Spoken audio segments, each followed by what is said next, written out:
예, 대표님 저 단체 소개와 본인 소개부터 먼저 부탁드리겠습니다. 네, 저는 이선본이라는 교육문화운동 단체 그리고 자유시민본부라는 독립유권자 조직의 대표를 맡고 있습니다. 박성현입니다. 예, 아까 드렸던 질문인데 대표님께서는 아까 그 좌파 우파 사기 구조라고 했는데 지금 저희가 이제 독립운동가에 대한 다큐 네. 영화를 찍고 있습니다. 네. 소위 말하는 지금 크게는 양진영으로 갈려 있지 않습니까? 그 어떤 현 정권되고 있는 좌파 정권이라고 할까요? 뭐 진보 또는 좌파 정권, 또 보수 또는 우파, 뭐 야당이라고 할까요? 경명하게 이렇게 시선이 갈리고 있는데 아까 했던 말씀을 한 번 더 하셔도 관계는 없습니다만은 우파와 좌파에 대한 정의를 조금 듣고 싶습니다. 저는 일단 제 별명이 내부 총질 모독각입니다. 그러니까 저는 좌우 부분이나 보수 진보 부분 자체를 안 받아들여요. 왜 그러냐면 이른바 보수, 이른바 우파라는 사람들의 행태나 주장이 너무 미숙하고 기회주의적이고 보신주의적이어서 저게 무슨 진영이라고 뭐가 있냐 이런 생각을 좀 해요. 그걸 떠나서 지금의 싸움은 전체주의 대 반전체주의, 토탈리테리니즘 vs 엔타이 토탈리테리니즘, 전체주의 대 자유, 문명 대 반문명의 싸움이라고 생각을 합니다. 저는 조금 전에 대표님께서 우파에 대한 견해를 말씀해 주셨는데, 그럼 지금 대표님 생각하시는 현재 좌파라고 할까요? 뭐 네. 이렇게 현 정권에 대한 또 짤막한 코멘트 한번 부탁드리겠습니다. 지금 문재인 586 집단은 이게 젊었을 때부터 이제 주사파 하던 사람들이 김일성 영생교, 김일성 사교를 따르면 권력을 잡고 출세하기 유리하다고 20살 때 판단한 사람들이 주도하고 있어요. 그러니까 이거는 이제 세계적 차원에서 보면 이거는 미국의 PC 좌파보다도 못해요. 예를 들어서 제가 이름을 지금 너무 갑자기 생각이 안 나는데 뉴질랜드에 변호사 계시다고요. 이 양반이 UN 인권위 차원에서 북한 인권 백서를 정리를 하면서 북한 제재에 대해서 이제 말하자면은 이게 히틀러보다 더 지독한 전체주의다 라고, 대량 학살 전체주의, 그러니까 토탈리테리니즘이죠. 데모사이더, 그렇게 정의를 하셨는데 이 양반 동성애자예요. 나이가 70. 그러니까 뉴질랜드의 나이 70대 동성애자라 그러면 이제 유럽이나 미국 기준으로 보면 이게 전형적인 PC 리버럴, PC 레프트란 말이에요. 근데 우리 좌파들은 그런 게 없죠. 여기 뭐 동성애 한다는 사람, 페미니즘 한다는 사람, 환경한다는 사람들은 전부 친북 종북 앞에서 줄 서가지고 떡국을 주워 먹으려고 바쁜데, 그거는 제가 보기에는 좌파가 아니라 전체주의 구역 집단이에요. 알겠습니다. 저희가 대표님께 해주고 싶은 것은 역시 대표님께서 생각하시는 제 영화 자체가 이제 독립운동가에 대한 이야기, 네. 또 영화 자체는 어느 쪽을 결말을 짓고 찍는 게 아니라 이쪽 이야기도 듣고 네. 저쪽 이야기 듣고 그랬을 때 그게 후손들에게 어떤 의미가 있을까라는 정도의 다큐멘터리, 네. 가벼운 다큐멘터리입니다. 그래서 이제 본격적인 질문을 좀 드리자면은 잠깐 질문 잠깐 보류. 예. 저 거기서 좀 알때.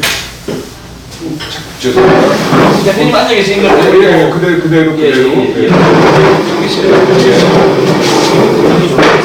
이거는 제가 녹음이 그죠? 죄송합니다. 잠깐만, 네, 말씀하세요. 예, 자 카메라가 돌아왔고 이제 본격적인 질문. 잠깐만요.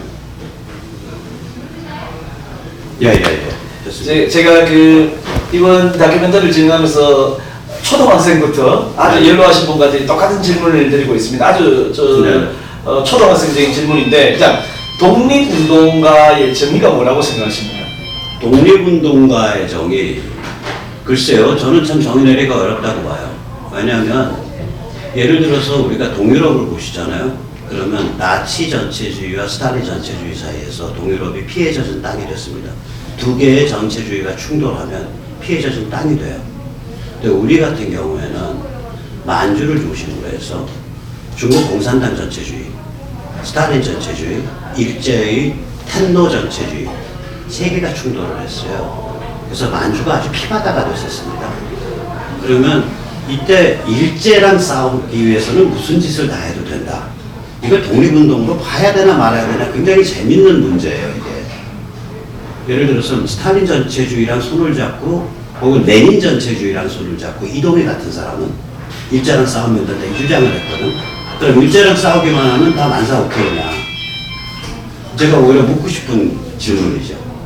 자, 그러면 그 안에 지금 이 영화를 보는 관객들은 이동희 장군에 대해서 누군지 모르시니까 조금 전에 아주 짧게 네. 레닌과 결탁했던 이동희 장군에 대해서 한 말씀만 어떤 분인지 이동희 장군에 대한 이야기 아까 하셨는데 네. 그 부분에서 첨부되는 발언 좀 부탁드립니다. 1917년에 소련 혁명이 있고 나서 1918년부터 약 4년에 걸쳐가지고 만주 지역에 다국적 반공연합군이 출병을 합니다. 그 중에 10분의 8이 일본군이었습니다.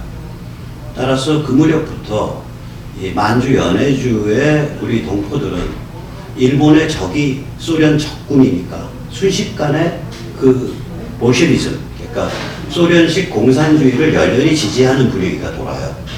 그때 이 기회주의자라 그럴까 굉장히 아무튼 촉이 빠른 이 이동이라는 이제 독립운동을 해왔던 양반은 그러니까 공산주의 뭐 제대로 했겠어요? 연세 드신 분이 그냥 순식간에 이제 필 받은 거죠. 그래가지고 이 양반이 뭐라고 주장을 했냐? 우리가 공산혁명을 통해서 공산화와 독립을 동시에 달성하자. 그러고서 레닌을 만나서 40만 루블을 받아요. 이동희 씨가 평생에 제일 잘한 일은 그 40만 루블을 받아서 쇼핑한 겁니다. 떼먹었어요. 감사합니다. 자, 그 중에 아까 그 역시 독립운동가에 대한 저희 초보적인 질문을 드리는 이유가 네. 제가 전부터 그러면서 제가 그 사안을 너무 잘 압니다. 이동희 장군에 대해서 이제 독립운동가라는 것 자체는 기본적으로 대표님 말씀하신 게 저는 공감하는 부분도 많이 있는데 결국은 그래도 나라를 위해서 일제에 맞서 싸운 사람들이라고 생각하지 않으십니까? 예를 들어서 자 텐노 전체주의에 싸우기 위해서 히틀러 전체주의랑 손잡는다 그러면 그게 정상적 사람이에요? 텐노 전체주의랑 싸우기 위해서 스탈린 전체주의랑 손잡는다. 하나의 악마랑 싸우기 위해서 다른 악마랑 손잡는다. 그러니까 항일은 맞죠. 근데 독립에 제대로 된 독립에 기여했냐? 저는 아니라고 생각합니다. 예, 알겠습니다. 그러니까 항일운동가와 독립운동가를 구별해야 된다고 봅니다. 자, 그러면 항일운동가는 뭔가요? 그러면? 일제랑 싸우면은 뭐 그게 스탈린 꼬붕으로 싸웠던 모택동 꼬붕으로 싸웠던 항일은 항일이죠. 자, 그 항일운동가에게 뭐 속하는 일례라든지 어떤 기준이 되는 부분이 있습니까? 김일성이죠.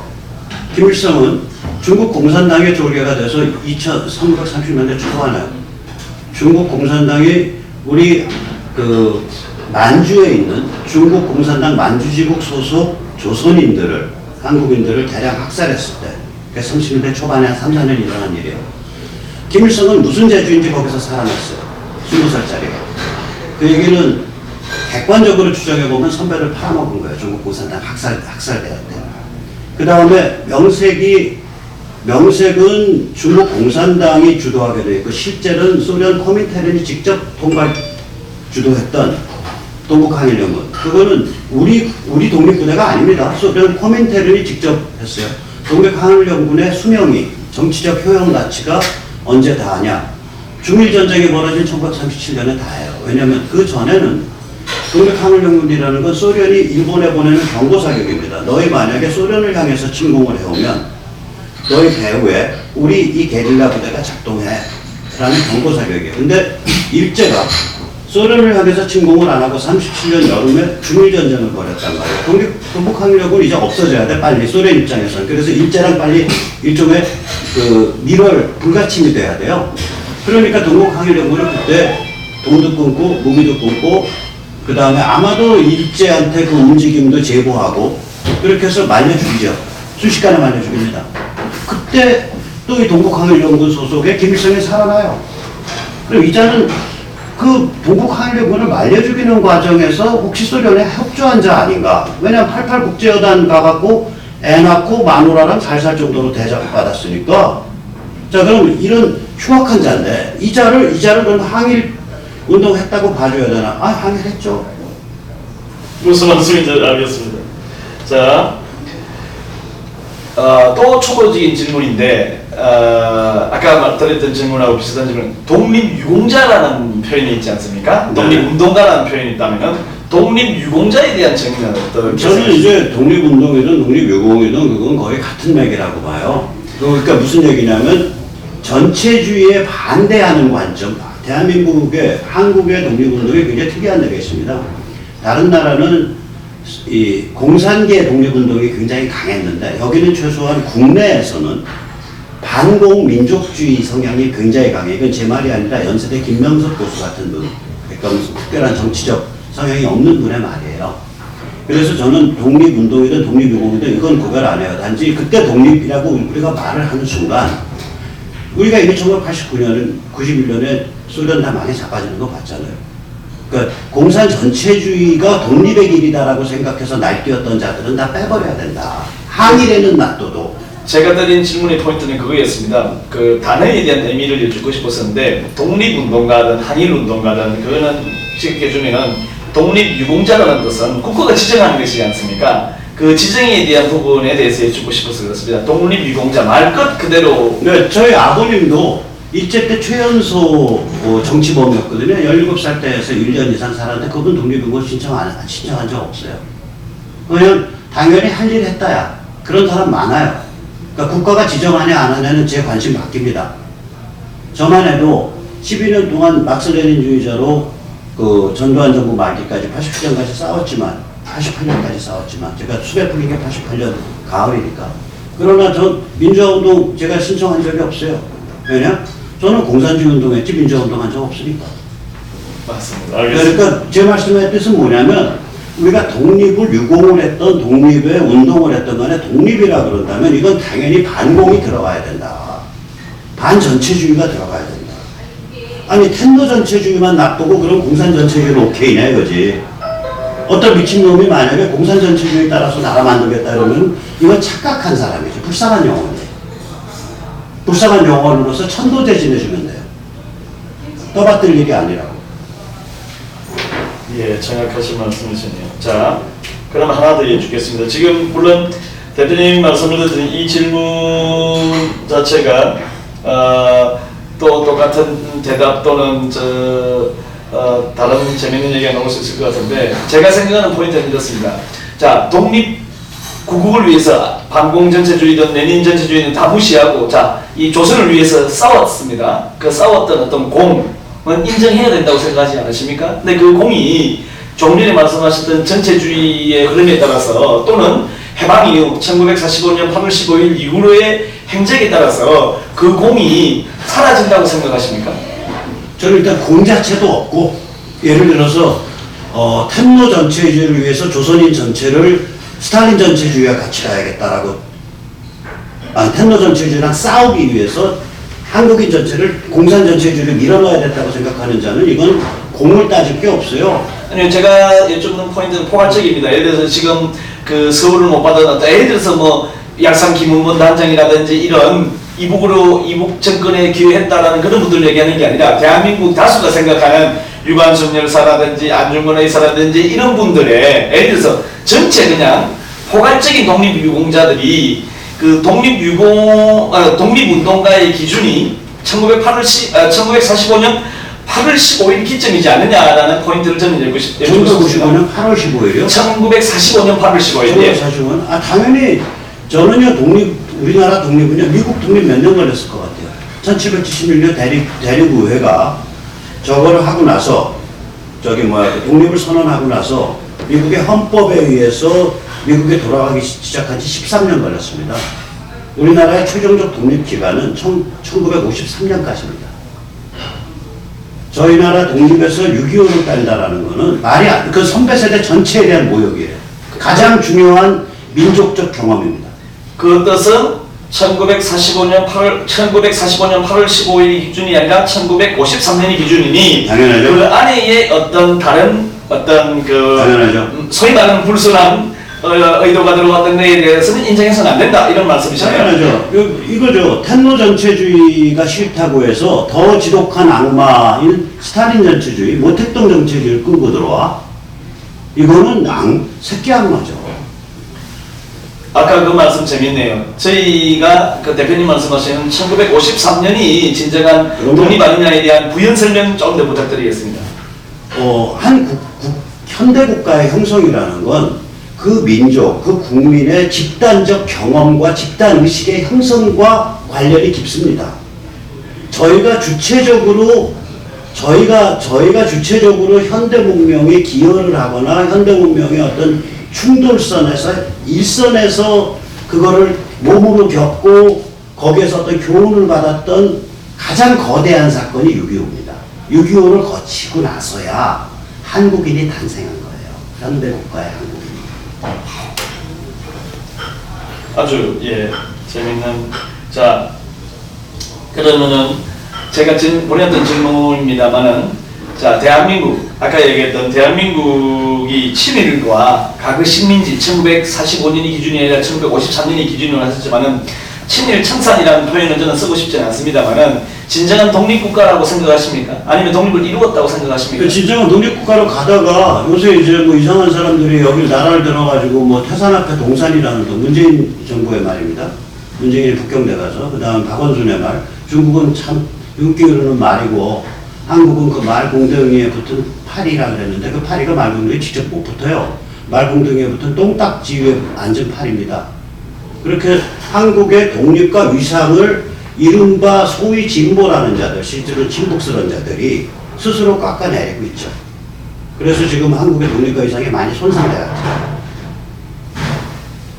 그리고 아까 친일 말씀하셨는데, 그러니까 퍼처슨 파워, 그러니까 PPP, 그러니까 퍼처슨 파워 패러티, 구매지수 기준.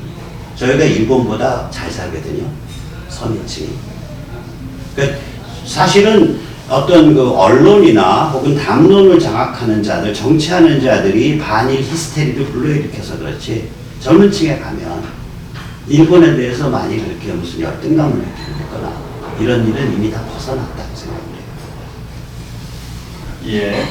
자, 그러면은 아까 보내드린 질문 중에서 이제 현충원에서 이제 문재인 대통령께서 그 약산 김은봉 단장에 대한 이야기를 꺼냈지 않습니까? 그게 이제 해석을 하는 분에 따라서 그 질문의 의도가 실은 다르게 다가올 거라고 생각하는데, 대표님께서는 일단 첫 번째 질문은 약산 김은봉과 조선의열단에 대한 반응에 대해서 어떻게 생각하시는지. 저는 대통령으로서는 그 제대로 맥을 못 짚은 발언이라고 봐요. 마땅히 어떻게 말을 했어야 되냐면, 아시다시피 약산 김은봉은 막스레닌주의자가 아닙니다. 그 사람은 아나키스트예요. 급진 아나키스트예요. 레디컬 아나키스트예요. 이런 사람이 이제 그게 아나키즘도 좌파 성향이 있으니까 자기 죽을 자리에 들어간 거예요. 그 무시무시한 스탈린 그 공산주의자들의 체제 속에 들어간 거예요.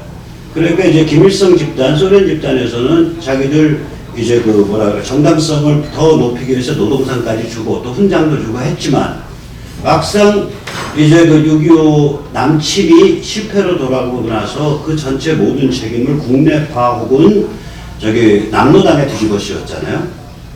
그래서 걔들 용어는 그게 종파주의자잖아요. 그래서 북한에서 제일 큰 욕은 종파주의자라는 욕이고 그 다음번 욕이 이승만 같은 놈이라는 욕이에요.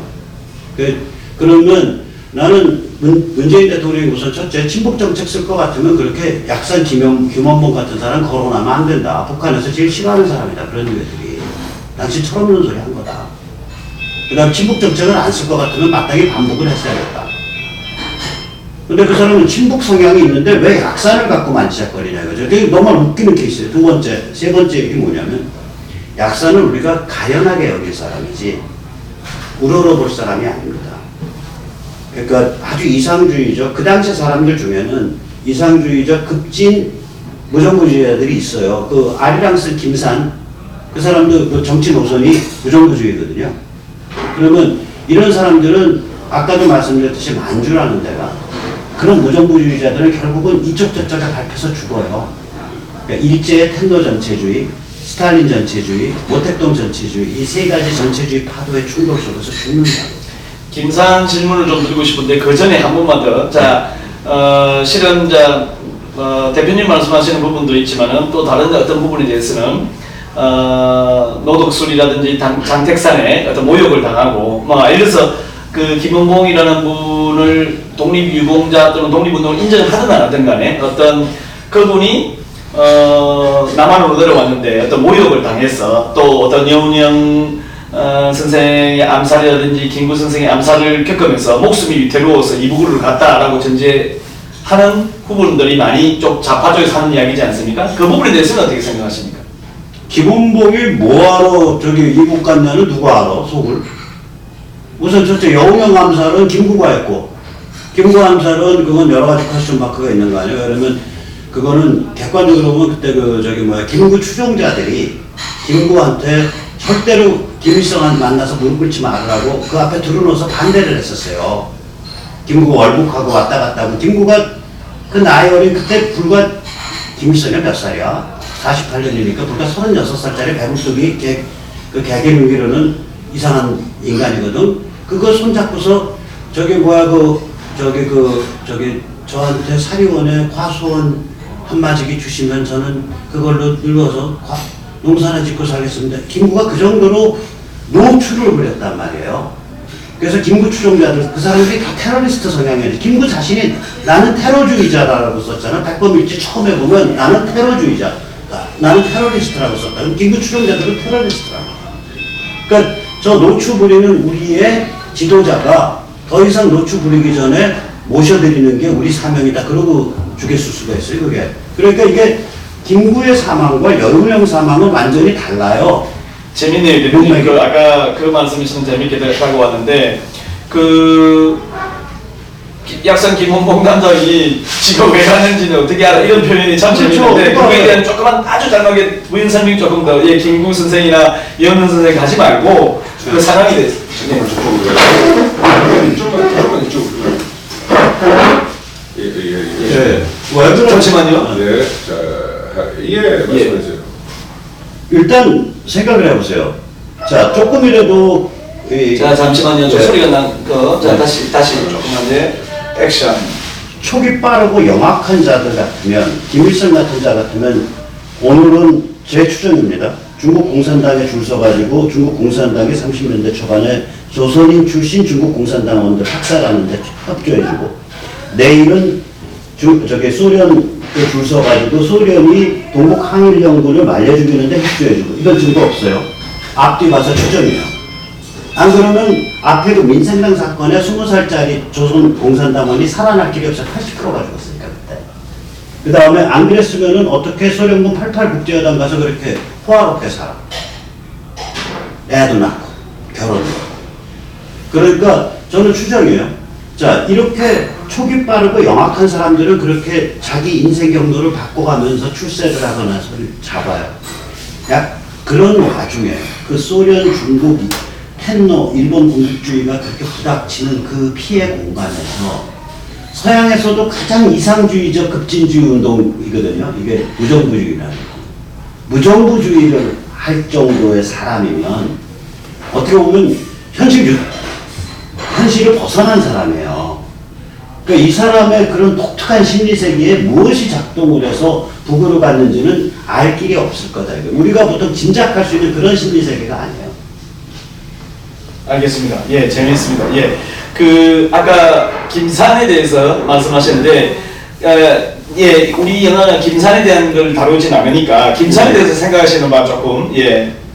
김산도 보면 제가 지금 잘 기억은 안 나요. 아리랑을 보는데 아리랑도 보면은 그게 30년대 중반에 쓰인 예, 38년에서 예, 그렇죠. 그러니까 그 사람이 꽤 오래 살아남은 거예요. 왜냐면 만주 같으면 그 전에 민생단으로 죽었어야 되고, 결국은 그 사람이 아마 일제가 아니라 내부에 의해서 숨졌을 거야. 중국 공산당이나 이런 쪽에 의해서. 예, 간첩 혐의를 받다가 약간 거물이니까 중국 내부에서 그냥 길거리에서 이렇게 처형을 해버렸습니다. 예, 글쎄. 그러니까 이게 김산은 맨 마지막 끝물이고, 그 앞에 만주에 있는 급진적 항일운동가들, 특히 그러니까 중국 공산당 만주 지국을 구성하는 조선인 공산당원들을 개처럼 잡아 죽였어요. 그게 민생단 사건 아니에요. 그러니까 민생단 사건은 1934년 후에 끝났을 텐데, 35년쯤이나 그 끝물에 김산이 죽은 거죠. 자, 그냥 단순하게 대표님께서 생각하시는 지금 요즘 뜨거운 감자, 약간 문제있게 언급했던 어떤 부분들 있지 않습니까? 조선의일당. 네서 한번 조선의일당이 무엇인지에 대한 코멘트, 예, 액션. 저는 잘 모르는데 아마 극좌 성향의, 급진 성향의 아나키스트 테러리즘이었을걸? 조선의일당이. 원래 아나키즘 쪽은요, 그러니까 이 무정부주의 쪽은 대중의 조직세를 안 믿어요. 뜻 있는 한 명 한 명에 의한 테러를 믿어요. 그 운동 노선이 원래 아나키즘은. 그러니까 이제 우파 테러리즘을 대표하는 게 김구였다면 그 당시에 저쪽에 이제 그 극진 아나키스트 테러리즘을 대표하는 게 김원봉이죠. 그러니까 김일성 입장에서는 저기 뭐야 이 그 옆에 끼고 있으면 자기 면 세우기 좋지. 그거죠. 근데 그런 것도 모르고 그런 거를 앞뒤를 못 재고 거기 가서 둘러리 서주고 이런 양반이니까 우리가 참 가련하게 생각을 하고 선도제를 잘 지내드려야 됩니다. 자, 그 전혀 다른 질문인데 그 조선인민해방군가 또는 중국인민해방군가 팔로몬 행진곡이라는 예난송이나 이런 걸 작곡한 정률성이라는 분에 대해서 들어보신 적 있으십니까?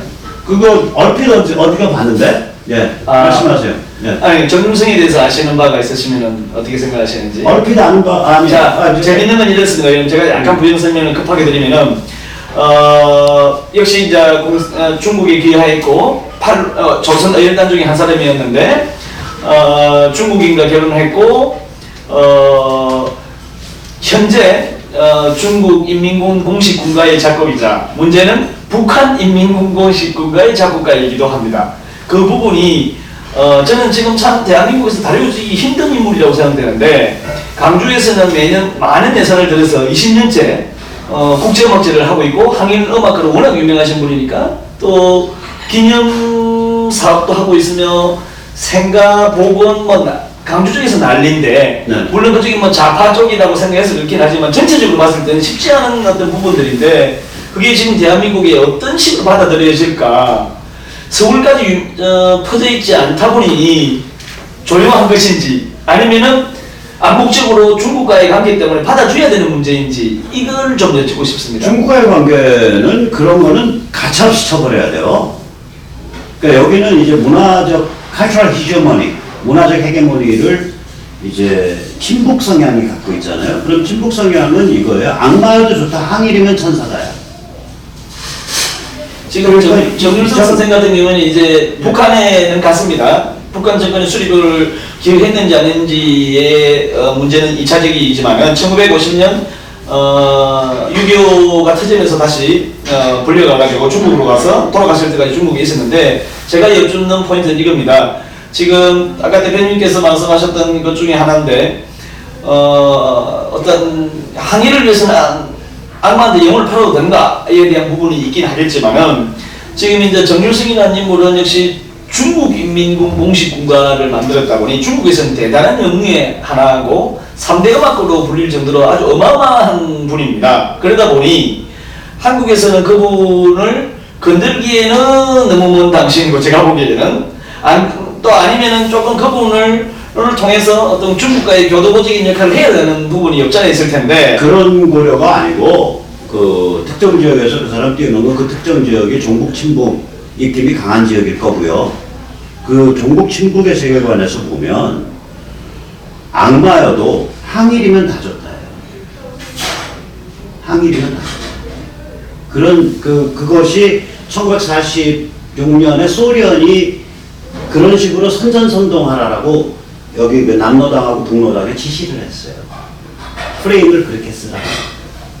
재밌는 표현이시네요. 자, 마지막으로 하나 그냥 대표님 오늘 제가 여러 질문을 드렸는데 제 질문지에 없는 너무 감사드리고요. 혹시나 이제 생각하셨는데 오늘 인터뷰 내용이나 돼서 이런 이야기는 내가 해야 되겠다라고 생각하셨던 게 있으면 마지막으로 한 말씀 부탁드리겠습니다. 뭐 간단하게 말씀드리면 아까 하셨듯이 지금 전 세계에서 가장 그 악마스러운 대량학살 사교 전체주의가 북한이고 그 다음에 한국의 친북 중북 세력은 권력을 잡고 유사 전체주의적 대한민국 헌정 질서를 파괴하려는 이상한 개헌, 또 이상한 공수처, 이상한 그런 조치들을 잔뜩 취하고 있고 중국은 중국 공산당과 인민해방군에 의해서 그 신장 그 다음에 그 중국 내부의 첨단 기술을 사용한 감시 체제, 그 조지 오웰의 동물농장 1984 같은 그런 시스템으로 회귀하고 있는 전체주의 반동이에요.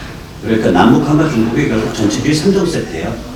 중국의 전체주의 반동, 북한의 전체주의 사교, 남한의 유사 전체주의. 여기에 대한 싸움입니다. 기본적으로. 그리고 이 싸움은 기본적으로는 미중 사이의 문명 전쟁이 바닥에 깔려 있기 때문에 조만간에 큰 고비를 넘게 될 거라고 생각을 해요. 알겠습니다. 감사합니다. 아유, 오늘 감사합니다. 좋은 말씀 너무 감사합니다.